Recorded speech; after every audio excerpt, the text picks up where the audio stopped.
Graham, what the hell happened there in that second half, mate?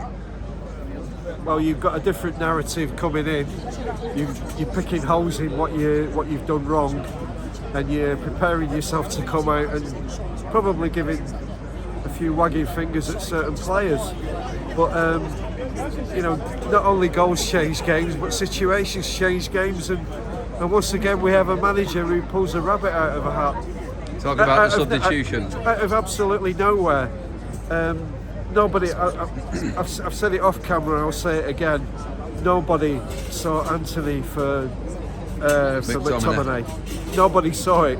Nobody. I'll tell you what, if you're claiming you did, I want your lottery numbers, or you're lying. So just think on that. That's it, because that did change the game now. When you break it down, the red cards were the red cards. What Fulham were doing, we do not know. It was a deliberate handball. Stop the ball going in, it's a penalty, it's a red card. They're the rules. What Mitrovic did and what Silva did was inexplicable and was pretty much disgraceful and gave the game away. Give the game away.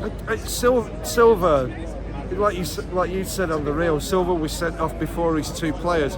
I hadn't a clue who handballed it on the line. Willian? Yeah, until he actually walked off. And I'm saying, who else is going off with Mitrovic? I didn't even see Mitrovic manhandle the referee. We've seen it. But can you imagine? Could you imagine if that had happened to Manchester United? Oh. Could you imagine the meltdown there'd have been? It was like the referee came and thought, you know what, all them poor performances from the last few United home games, I'm just going to make up for it in one go here and just give the game to United, because it did change the game, didn't it? But I don't want to focus on what happened with Fulham too much, mate. We've been up against it, lots of games, creeping up to 50th game already this season, mate. Tired. You said Ten Hag's changed there. The ball goes in if he doesn't do the deliberate handball, and it's 1-1. And then momentum's back with United again, because we were sort of pushing there. Fulham dropped back, and we have to look at that as well. That moment at Ten Hag and that substitution changed that game. Well, you have, and this is the thing. You have somebody on the bench who clearly sees beyond what we can see, and the momentum switch was good enough for me. And I mean, you can look at the individual players, but really you have to focus on what the team has done, and the team has got us through again today, with the help of the manager.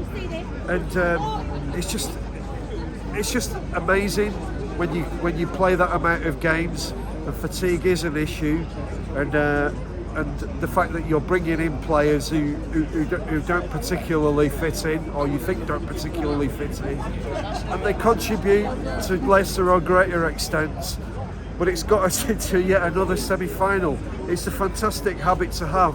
Now, nobody should kid themselves that eventually, if you underperform, you're going to end up not winning games. But it's a fantastic trait to have, to be able to change a game at the drop of a hat. And our finishing 11 have to take credit for that. They did get us over the line. The crowd got us over the line. The manager got us over the line. And we're going to Wembley again in this semi-final. That's it, mate. That's what it's all about. It's about winning games. It's about getting over the line, like you said there. And this team has got that winning mentality. You're not playing well, you find a way to win. And we did it again there today without being great. But you got to look ahead now. Brighton in the semi-final we've been drawn against. It's going to be a good technical game. It's going to be in that open pitch. I think Noidin's just said it there in his log. That is going to be a good game to watch. Probably the best semi-final, in fact. Well, I think that's going to be a competitive semi-final. I'm sure Brighton would have liked Fulham, and United do have an advantage. They're used to going to Wembley. Brighton haven't been there have they been there in a playoff? I don't know, but they last went to a cup final in the 80s. Back when Ray Wilkins thought he'd won the cup for us, and they're a good footballing side. I think they're from where they've come, they're a fantastic team to watch, and like you said, out of the 2 semi-finals, I think more people will be watching that, not just because United are taking part. Graham, cheers for coming on and talking to us, mate. Pleasure. Thanks, Adam. Always a pleasure.